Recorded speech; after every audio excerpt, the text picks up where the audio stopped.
Hello नमस्ते welcome to math addiction र यो भिडियोमा हामी डिस्कसन गर्नेछौँ वर्ड प्रोसेसिङ सिस्टमसँग रिलेटेड इम्पोर्टेन्ट मल्टिपल चोइस क्वेसन्सहरू। यो भिडियो स्पेशली राष्ट्रिय वाणिज्य ब्याङ्क लिमिटेडको लेभल 4 र 5 को प्री टेस्ट एक्जाम र त्यसको साथसाथै नेपाल राष्ट्र ब्याङ्कको लेभल 4 को प्री टेस्ट एक्जाम र अरू कम्पिटिटिभ एक्जाम्सको लागि पनि महत्त्वपूर्ण छ। त्यसैले यसलाई एन्डसम्म हेर्नु होला। Without wasting much time let's get started. Okay, question number 1. Examples of word processing software include यो word processing software का उदाहरणहरू के हुन्छन्?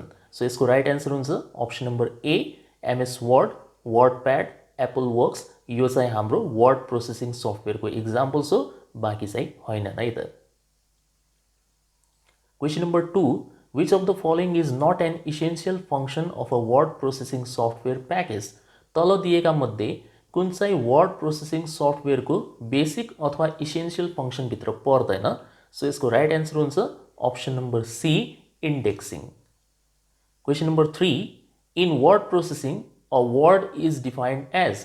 वर्ड प्रोसेसिङमा वर्ड भनेको के हो? सो यसको राइट आन्सर हुन्छ option number C a string of letters or numerals. या त एल्फाबेटहरू, लेटर भन्नाले ABC, यसलाई हामी लेटर भन्छौँ। यसको या त न्युमरल्स भन्नाले नम्बरहरू जस्तै 1 2 3।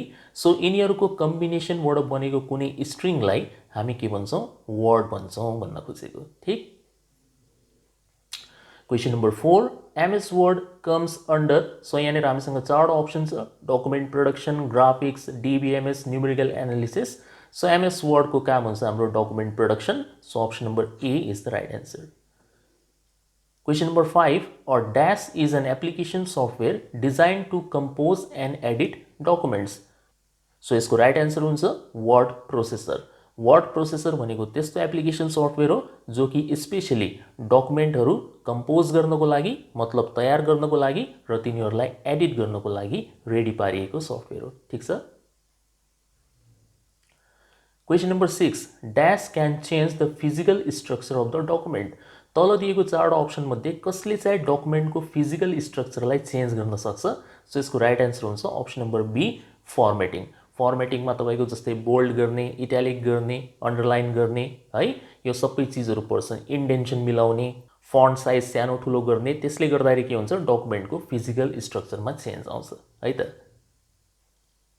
Question number 7. In how many ways can you save a word document? एउटा वर्ड डकुमेन्टलाई तपाईँ कति तरिकाले सेभ गर्न सक्नुहुन्छ? सो यसको आन्सर हुन्छ 3 तरिकाले हामी सेभ गर्न सक्छौँ। पहिलो तरिका हुन्छ तपाईँ फाइल मेनुमा गएर, फाइल मेनु जो यहाँ देख्दै हुनुहुन्छ यहाँनिर, यो फाइल मेनुमा गएर सेभ या सेभ एज भन्ने कुनै पनि एउटा अप्सनमा क्लिक गरेर सेभ गर्न सक्नुहुन्छ।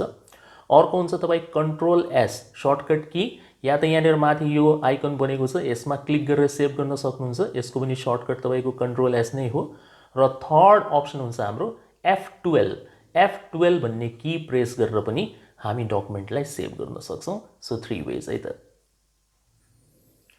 Question number 8. Single spacing in MS word document causes dash point line spacing. यदि हामीले सिंगल स्पेसिङ वाला अप्सन युज गर्यौँ, लाइनहरूको बीचमा सिंगल स्पेसिङ वाला अप्सन युज गर्यो भने कति पोइन्ट बराबरको लाइन स्पेसिङ त्यसले क्रिएट गर्छ? सो यसको राइट आन्सर हुन्छ अप्सन नम्बर बी 12 पोइन्ट बराबरको line spacing. Question number 9. The ability to combine name and address with a standard document is called. एउटा वर्डको स्ट्यान्डर्ड डकुमेन्टसँग नेम र एड्रेसलाई कम्बाइन गर्ने feature या एबिलिटीलाई के भनिन्छ? सो यसको राइट आन्सर हुन्छ mail merge. Question number 10. A word processor would most likely to be used to do. यहाँनिर चारवटा option छ जसमध्ये वर्ड प्रोसेसर विशेष गरेर के को लागि तयार गरिएको हो अथवा वर्ड प्रोसेसरले के काम गर्न सक्छ, यो चारवटा मध्ये त्यो भन्न खोजेको।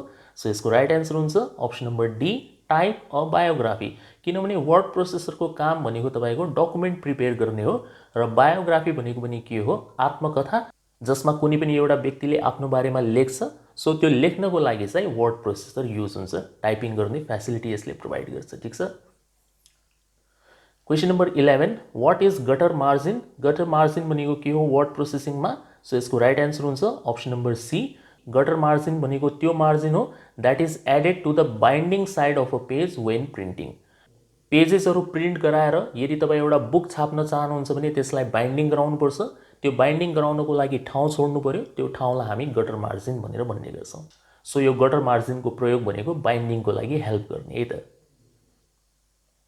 Question number 12, what is the maximum font size you can apply to any character in MS Word? MS Word मा कुनै पनि अक्षरलाई म्याक्सिमम फन्ट साइज हामी कति दिन सक्छौँ? सो यसको राइट एन्सर हुन्छ अप्सन नम्बर बी 1638। यसलाई तपाईँ यसरी पनि चेक गर्न सक्नुहुन्छ, यहाँ म देखाइदिन्छु। जस्तै होममा गयौँ हामी, अब यहाँनिर हेर्नुहोस् यो फन्ट साइज अहिलेको लागि 14 राखेको छु मैले। तपाईँले यहाँनिर मान्नुहोस् होइन, कुनै एउटा ठुलो नम्बर जस्तै 1638 भन्दा ठुलो नम्बर तपाईँले टाइपिङ गर्नुभयो, मानौ 1700 टाइपिङ गऱ्यो हामीले, 1700 टाइपिङ गरेर एन्टर हान्नुहुन्छ भने यसले अटोमेटिक बताइदिन्छ the number must be between 1 and 1638। So हेर्नुहोस् त हाइएस्ट फन्ट साइज हामी कति दिन सक्छौँ? 1638। प्रुफ पनि भइहाल्यो है त। ओके, क्वेसन नम्बर 13 तिर जाउँ। When inserting page number in footer, it appeared 1, but you wish to show A. How can you do that? एउटा वर्डको डकुमेन्टमा पेज नम्बर दिने बेलामा 1 आयो अरे, 1 इन्सर्ट भयो, तर यो 1 को सट्टामा तपाईँ A लेख्न चाहनुहुन्थ्यो। मतलब तपाईँ चाहनुहुन्थ्यो कि यसको पेज नम्बर 1 नआएर A आओस्। त्यसको लागि के गर्नुपर्छ? सो यहाँनिर हामीसँग 4 अप्सन छ। From insert menu, choose page number and specify necessary setting, होइन, यहाँनिर तपाईँ पढ्न सक्नुहुन्छ। यसको लागि के गर्नुपर्छ? 1 को सट्टामा यदि तपाईँ A ल्याउन चाहनुहुन्छ भने यसको राइट एन्सर हुन्छ option number C, click on page number format tool and specify required setting. Page number format टुलमा गएर हामीले रिक्वायर्ड सेटिङ स्पेसिफाई गऱ्यौँ भने 1 को सट्टामा A ल्याउन सकिन्छ। यहाँनिर तपाईँको जो यो पेज नम्बर छ, यो पेज नम्बरमा जुन यो फर्मेट पेज नम्बर छ, यसमा यदि तपाईँले क्लिक गर्नुभयो भने तपाईँ यहाँबाट टक्क अप्सन छान्न सक्नुहुन्छ। तपाईँलाई कस्तो फर्मेटमा नम्बर चाहियो, 1 2 3 फर्मेटमा चाहियो या ABC फर्मेटमा चाहियो, यहाँबाट हामी नेसेसरी सेटिङ मिलाउन सक्छौँ है त। Question number 14, to get symbol dialog box click on the dash menu and choose symbol. Symbol dialog box निकाल्नको लागि कुन चाहिँ मेनुलाई सिलेक्सन गरेर हामीले चुज सिम्बल भन्ने अप्सनमा क्लिक गर्नुपर्छ? सो यसको राइट एन्सर हुन्छ अप्सन नम्बर सी, इन्सर्ट। यो इन्सर्ट मेनु हो। इन्सर्टमा गएर तपाईँले यहाँनिर सिम्बल भन्ने अप्सनमा क्लिक गर्नुभयो भने यहाँनिर सिम्बल डायलग बक्स ओपन गर्न सक्नुहुन्छ है त। Question number 15, auto correct was originally designed to replace dash words as you type. यो अटो करेक्ट भन्ने फिचर के को लागि डिजाइन गरिएको थियो ओरिजिनली? कुन चिजलाई रिप्लेस गर्नको लागि? सो यसको राइट एन्सर हुन्छ मिस स्पेल्ड वर्ड्स। जो टाइपिङ गर्ने बेलामा गलत टाइप हुन्छन् नि, होइन, त्यस्ता किसिमका वर्ड्सहरूलाई रिप्लेस गर्नको लागि यो अटो करेक्ट भन्ने फिचर इन्ट्रोड्युस गरिएको थियो वर्ड प्रोसेसिङ सफ्टवेयरमा है त। Question number 16, in word the mailing list is known as. Suppose तपाईँ मेल मर्ज गर्न चाहनुहुन्छ है, धेरै व्यक्तिलाई एउटै डकुमेन्ट यदि तपाईँ सेन्ड गर्न चाहनुहुन्छ भने त्यो फिचरलाई मेल मर्ज भन्छ। त्यसको लागि जो मेलिङ लिस्ट हुन्छ त्यो मेलिङ लिस्टलाई के भनिन्छ? सो यसको राइट एन्सर हुन्छ option number A, data source भनिन्छ।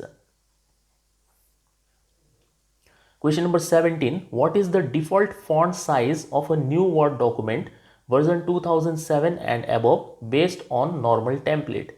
कुनै पनि वर्डको न्यू डकुमेन्ट यदि तपाईँले ओपन गर्नुभयो, नर्मल प्लेन खालको वर्ड डकुमेन्ट ओपन गर्नुभयो भने त्यसको डिफल्ट फन्ट साइज चाहिँ कति देखिन्छ? 2007 या त्योभन्दा माथिको भर्जन एमएस वर्डको त्यसमा कति देखिन्छ? सो यसको राइट एन्सर हुन्छ अप्सन नम्बर बी, 11। पहिला चाहिँ 2007 भन्दा मुनिका जो भर्जन थिए 2003 होइन 2001, त्यसमा चाहिँ 12 हुन्थ्यो डिफल्ट, र त्यसको default font times new Roman हुन्थ्यो। आजभोलि के हुन्छ? डिफल्ट फन्ट साइज 11 हुन्छ र डिफल्ट फन्ट भनेको तपाईँको क्यालिब्री हुन्छ, CALIBRI। यो चाहिँ डिफल्ट फन्ट हो र यसको डिफल्ट साइज हुन्छ 11 है त। Question number 18, what is the default font used in MS word 2016 document? So भर्खर मैले बताएँ तपाईँलाई क्यालिब्री यसको राइट एन्सर हुन्छ, तर यहाँनिर कुनै पनि अप्सनमा क्यालिब्री नदिएको हुनाले none of this. Default font MS word 2016 डकुमेन्टको क्यालिब्री हो, तर यहाँनिर अप्सनमा छैन। सो नन अफ दिस है त। Question number 19, drop cap means small caps, title case, all caps. So यसको राइट एन्सर हुन्छ नन अफ दिस। अब यो ड्रप क्याप भन्नाले के भन्दाखेरि जस्तो तपाईँले देख्नुभयो होला कुनै किताबको तपाईले मान्नुस् एउटा पेज खोल्नु भयो हैन, त्यसको फर्स्ट अक्षर जो सबसे फर्स्ट अक्षर हुन्छ त्यो एकदम ठुलो बनाएर लेखिदिएको हुन्छ, यस्तो ठुलो लेखिदिएको हुन्छ, स्टाइल पारिदिएको, अनि यहाँनिर सानो सानो सानो सानो सानो यसरी लेखिदिन्छ। यो ठुलो अक्षरलाई ड्रप क्याप भनिन्छ। अब यहाँनिर small cap, title case, all cap हुन सक्दैन, सो यसको राइट एन्सर हुन्छ नन अफ दिस है त। Question number 20. Which indent marker controls all the lines except first line? First line बाहेक बाँकी सबै लाइनको इन्डेन्सन कन्ट्रोल गर्ने इन्डेन्ट मार्करलाई के भनिन्छ? सो यसको राइट एन्सर हुन्छ option number D, hanging indent marker. अब यहाँनिर हामीले टिक त लगायौँ, तर यसको मिनिङ के हो, के रहेछ त इन्डेन्ट भनेको के हो, ह्याङ्गिङ इन्डेन्टले कसरी काम गर्छ, त्यसको लागि म तपाईँलाई यहाँनिर एउटा इक्जाम्पल दिन्छु, राम्रोसँग हेर्नुहोस् है त। सो यहाँनिर मैले एउटा सपोज ऱ्यान्डम प्याराग्राफ यहाँनिर मैले तपाईँको लागि निकालेँ, सिम्पल छ, इज इक्वल टु RAND भन्ने फङ्सन हामी युज गरेर एउटा ऱ्यान्डम प्याराग्राफ जेनेरेट गर्न सक्छौँ। यति धेरै चाहिँदैन हामीलाई, सो यति पार्ट म डिलिट गर्दैछु, जस्ट एउटा प्याराग्राफ भए पुग्छ। ल यति हेर्नुहोस् है। अब यसको कर्सर मैले फर्स्ट पोजिसनमा राखेँ, त्यस पछाडि म यो प्याराग्राफ ट्याबमा जाँदैछु, यहाँनिर क्लिक गरेँ मैले, यो डायलग बक्स ओपन भयो, यसको यो स्पेशलवाला सेक्सनमा गएर यहाँ क्लिक गरेँ र ह्याङ्गिङ चुज गरेँ मैले, ओके क्लिक गरेँ। तपाईँ हेर्नुहोस् त यो फर्स्ट लाइन बाहेक बाँकीको जो यो तीनवटा लाइन छ यो एकैचोटि यता सर्यो है, यसको इन्डेन्सन चेन्ज भयो भनेर भन्छौँ हामी। सो ह्याङ्गिङ इन्डेन्ट मार्करले के गर्छ, फर्स्ट लाइन बाहेक बाँकी सबै लाइनको इन्डेन्सन एकैचोटि चेन्ज गराइदिन्छ। त्यही कुरा यहाँनिर क्वेसनमा भनिएको थियो है त, एक्सेप्ट फर्स्ट लाइन बाँकी सबै लाइनलाई कन्ट्रोल गर्ने इन्डेन्ट मार्कर कुन हो, so hanging indent marker. Prove भयो, ठिक बुझ्नुभयो होला है त। सो म यसलाई डिलिट गर्दैछु फेरि। Okay, back to our discussion. 21 मा which of the following option is not available in insert menu tool bar? Insert menu tool बारमा कुन चाहिँ अप्सन एभाइलेबल हुँदैन? सो उसरी यसको answer option number B graph हो। म यहाँनिर तपाईँलाई चेक गरेर पनि देखाइदिन्छु, जस्तै इन्सर्टमा जानुहोस् र हेर्नुहोस् यहाँ यो पुरै हैन, यो पुरै तपाईँको इन्सर्ट मेनु टुल बार हो, पुराका पुरा। सो हेर्नुहोस् त चार्ट भन्ने अप्सन छ यहाँनिर छ, हेर्नुहोस् यो चार्ट भन्ने अप्सन छ, ग्राफ त कहीँनिर पनि छैन, देखेनौँ हामीले। स्मार्ट आर्ट भन्ने छ, यस स्मार्ट आर्ट छ, वर्ड आर्ट भन्ने छ यहाँनिर छ, वर्ड आर्ट भन्ने पनि छ। सो यो ग्राफ भन्ने मात्र अप्सन यसमा देखिन्न, त्यही भएर यो यसको राइट एन्सर हो, ठिक। Question number 22, how many different position can you set for drop cap? Drop क्यापको लागि तपाईँ कतिवटा डिफ्रेन्ट पोजिसन सेट गर्न सक्नुहुन्छ? सो यसको राइट एन्सर हुन्छ अप्सन नम्बर बी 2। कसरी चेक गर्दा हुन्छ, यहाँनिर इन्सर्टमा जानुहोस् है, अनि यहाँनिर तपाईँको ड्रप क्याप भन्ने हुन्छ, यसमा क्लिक गरेर हेर्नुहोस्, एउटा ड्रप भन्ने छ, एउटा इन मार्जिन भन्ने छ, यो दुईवटा अप्सन यहाँनिर एभाइलेबल छ, ठिक छ। ननलाई गर्दैनौँ हामी, कति तरिकाले सेट गर्न सकिन्छ। सो एक यो ड्रप, अर्को तपाईँको इन मार्जिन है, दुई तरिकाले सेट गर्न सकिन्छ। 23, which of the following is use to create newspaper style column? पत्रिकामा हुन्छ नि होइन, आधा यता लेखेको हुन्छ, त्यस पछाडि आधा यता लेखेको हुन्छ, यस्तो बिचमा कलम हुन्छ, यस्तो न्युज पेपर स्टाइल कलमहरू कसरी क्रिएट गर्न सकिन्छ? सो यसको लागि हामीले के गर्नुपर्छ, पेज लेआउटमा गएर कलम्स भन्ने अप्सन सेलेक्सन गर्नुपर्छ। So option number A is the right answer, यहाँनिर हुन्छ तपाईँको, ठिक छ। पेज लेआउटमा यहाँनिर कलम्स भन्ने अप्सन हुन्छ, यो छानेर तपाईँ कति कलम चाहियो, तपाईँलाई 2 कलम चाहियो, 3 कलम चाहियो, यसरी तपाईँ पत्रिकाको डिजाइन जस्तै लेख तयार गर्न सक्नुहुन्छ है त। Question number 24, shimmer, sparkle text, blinking background etcetera are known as, यसलाई के भनिन्छ? सो यसको राइट एन्सर हुन्छ text effects, option number C, यो सबै टेक्स्ट इफेक्ट हो है त।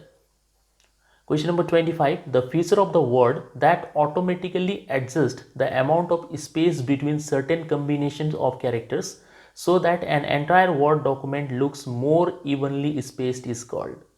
जस्तै कहिलेकाहीँ के हुन्छ भन्दाखेरि वर्डको डकुमेन्ट टाइप गर्ने र फर्मेटिङ गर्ने बेलामा, जस्तै मान्नुहोस् तपाईँले यहाँनिर माई लेख्नुभयो, अनि त्यस पछाडि यहाँ नेम छ, अनि त्यस पछाडि इज थोडा यस्तो टाढा आइदिन्छ, यो शब्दहरूको बिचमा होइन यस्तो स्पेसिङहरू काहीँनिर बेसी काहीँनिर कम भइहाल्छ।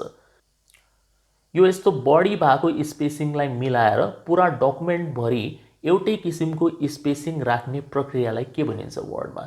सो यसलाई भनिन्छ कर्निङ, अप्सन नम्बर बी है त। Question number 26. What is the shortcut key to create a copyright symbol? Copyright symbol तपाईले देख्नुभयो होला हैन? यस्तो किसिमको हुन्छ copyright symbol. यो क्रिएट गर्नको लागि वर्डमा शॉर्टकट की कुन हुन्छ? सो यसको राइट आन्सर हुन्छ अप्सन नम्बर ए Alt + Ctrl + C. मतलब Alt Ctrl C तपाईले सँगै दबाउनु भयो भने यो सिम्बल क्रिएट हुन्छ. तपाई ट्राई गरेर हेर्न सक्नुहुन्छ है त. Question number 27. Ctrl + J is used to. यो Ctrl + J शॉर्टकट की कसको लागि प्रयोग गरिन्छ? सो यसको राइट आन्सर हुन्छ अलाइन जस्टिफाई. जस्टिफाई अलाइन को मतलब लेफ्ट र राइट मार्जिनहरु एकदम मिलेको यदि छ भनेपछि त्यसलाई अलाइन जस्टिफाई भन्छ. So option number A is the right answer. Question number 28. A screen element of MS Word that is located below the title bar and provides categorized option is. Title bar भन्नाले यो माथिल्लो वाला जहाँनिर तपाई यो computer MCQ on word processing भनेर देख्दै हुनुहुन्छ यसलाई टाइटल बार भन्छौं. यसको ठीक मुनि हुने स्क्रिन एलिमेन्टलाई के भनिन्छ जसले हामीलाई क्याटेगोराइज अप्सन प्रोवाइड गर्छ. सो त्यसको राइट आन्सर हुन्छ मेनु बार. यो हेर्नुस् त टाइटल बारको ठीक मुनि के छ हाम्रो मेनु बार छ. Home, insert, design. इन्सर्टमा क्लिक गरेपछि अलग रिबन खुल्छ, डिजाइनमा क्लिक गरेपछि अलग क्याटेगोरी खुल्छ. सो यसको राइट आन्सर हुन्छ हाम्रो मेनु बार. अप्सन नम्बर ए है त. सो यसमा टिक लगाउँछौं हामी option number A. Question number 29. Which of the following are valid minimum and maximum zoom sizes in MS Word? MS Word मा मिनिमम र मैक्सिमम जूम साइज चाहिँ कति हुन्छ? सो यसको राइट आन्सर हुन्छ option number C 10 minimum 500 maximum. कसरी check गर्ने? भ्यूमा जानुहुन्छ र यहाँनिर तपाईको जूम भन्ने छ यसमा क्लिक गर्नुस्. अब यहाँनिर यसरी त थाहा हुँदैन तपाई के गर्नुस् यो पर्सेन्टेज वालामा गएर कुनै एउटा गलत नम्बर टाइप गरिदिनुस् हैन. जस्तै 100% को सट्टामा तपाई अलि ठूलो नम्बर लेट्स से तपाईले यहाँनिर 1000 भनेर लेखिदिनु भयो अनि एन्टर हान्नुस्. यसले आफै बताइदिन्छ the number must be between 10 and 500. So minimum 10 हो, मैक्सिमम 500 हो है. भेरिफाई पनि भइहाल्यो. ओके, यो भिडियोको last question number 30. A character that is raised and smaller above the baseline is known as. Suppose तपाई वर्ड को एउटा डकुमेन्ट टाइप गरेर राख्नु भएको छ, यसरी टाइपिङ गरेर राख्नु भएको छ, यसलाई हामी बेसलाइन भनिदिन्छौं है. यो बेसलाइन भन्दा माथि उठेको क्यारेक्टर जसको फन्ट साइज पनि सानो हुन्छ त्यसलाई के भनिन्छ? त्यसलाई भन्ने गरिन्छ सुपर स्क्रिप्ट. जस्तै तपाईले यस्तो देख्नुभयो होला x स्क्वायर टाइप गर्दाखेरि यो x को बेसलाइन त यो हो यहाँनिर छ है. तर यो 2 हेर्नुस् त बेसलाइन भन्दा माथि उठेको छ र यसको फन्ट साइज पनि सानो हुन्छ.